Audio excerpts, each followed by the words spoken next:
What's the draw? I guess everybody sort of has a bug or a seed that's planted in them. You may collect baseball memorabilia, you may collect stamps, you may collect bottle caps, you may collect license plates. Everybody sort of has their own niche.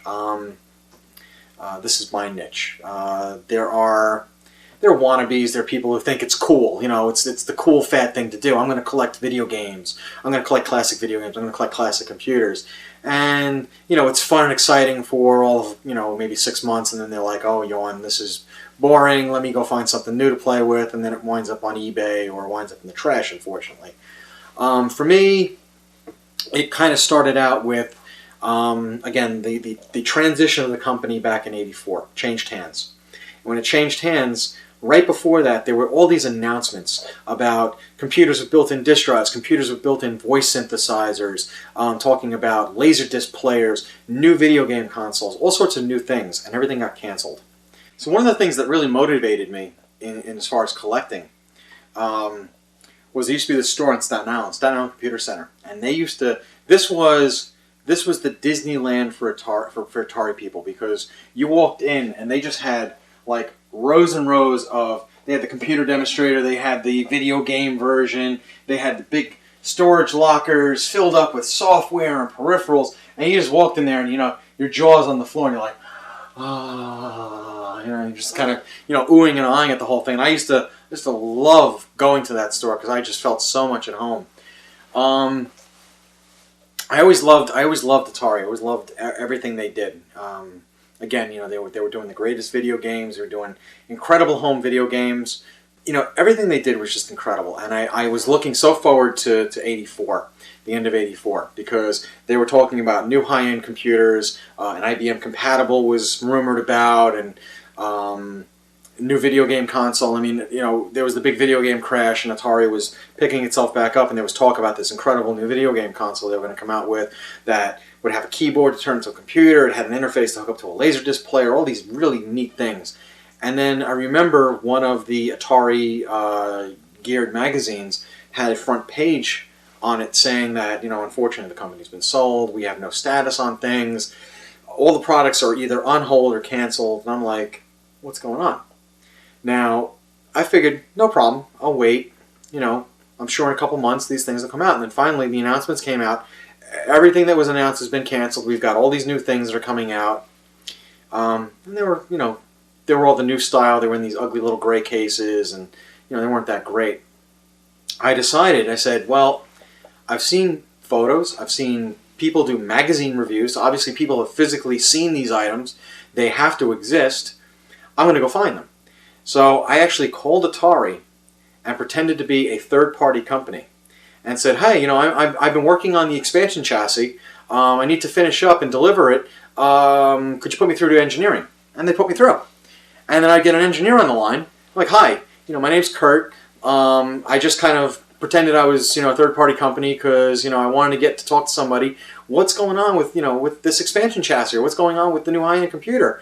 And at first the people were a little reluctant, and they started opening up. They started saying, you know, well, we're under new management, and all that stuff's been canceled. I'm like, well, do you still have it? Is it still around? Yeah, well, you know, there's a couple down the company store. And I'm like, can I send you some money? Could you send it to me? And I started building up these relationships with all these people, and they were sending me out stuff, and I was starting to get things, and I would start clipping newspaper articles. I was keeping every single magazine that came out, and I was keeping an archive of that.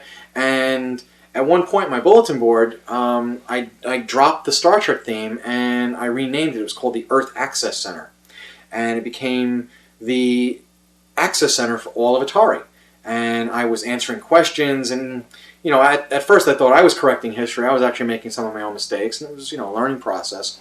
But I was sort of keeping abreast on the state of Atari, getting things off of, from people I knew inside, getting things off of the Atari bulletin board and posting it there so people in the New York area would know about the latest announcements and stuff like that. I was participating on the CompuServe SIGs, getting information. I would cut and paste the roundtable sessions from there, and I would put it onto my bulletin board, and I was keeping abreast of everything. So I was taking my collecting interest and my interest of keeping abreast of Atari and keeping, you know, as accurate a history of Atari, and I kind of was moving on onto my bulletin board at the same time.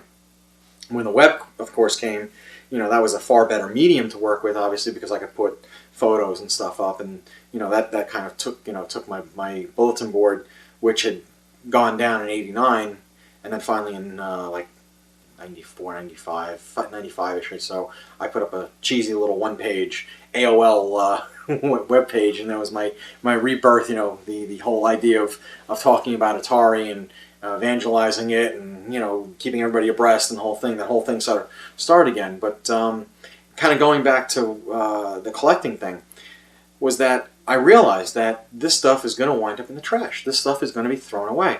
So as time went by, either by my connections or by me flying out and literally running around, rummaging around in the garbage, I was pulling out stuff. Stuff was getting thrown away. Books, engineering logs, photos, schematics, actual hardware, one-of-a-kind pieces. This stuff was being thrown away, or it had been put in its company store to be sold off to anybody who would have tinkered around with it and probably thrown away too. So what I ended up doing was I ended up becoming sort of the unofficial custodian of Atari's throwaways, and then I was having, every 3 months, every couple of months, I was having conference calls with a lot of former Atari people, and we started kidding around. We started talking about things. We're like, we've become the Atari Historical Society. We're all the historians here remembering Atari, and Kurt's the official curator of the the museum, and that kind of launched that. I kind of became the Atari Historical Society curator and sort of the central focus, and all the various former employees and people that had any dealings with Atari, anybody who may have retained equipment, or maybe their father or their mother worked at the company and they found a box of some stuff down in the basement. Everybody was suddenly contacting me and saying, Kurt, I've got this stuff, what is it, and should I keep it, should I throw it away, should I sell it, or do you want to buy it, or will you pay just for the shipping? And as time went by, I mean, just the amount of paperwork alone has just been absolutely staggering. Handwritten notes by like Ray Kassar and other CEOs of the company itself, that as time went by, and vice presidents and presidents, and photographs of openings of like the Taiwan plant and various other locations. This has all kind of come together, and it's been saved. I mean, there's a lot of people out there, unfortunately. A lot of them are very jealous collectors who have gone out of their way to sort of do this counter campaign against my attempt to save all this stuff, because I interfere with them greedily being able to go sit up in their attic and and hold their prized possessions. I'm trying to present things out into the public. I'm trying to let people see the real Atari. I actually have stuff that's out on tour in Europe right now. I've got a computer space that's making its rounds in the United Kingdom, and it's heading over to Europe. I've got equipment on loan to some companies out in Germany and Holland. In California, there are people who've got things on loan. There is actually a historical interest in Atari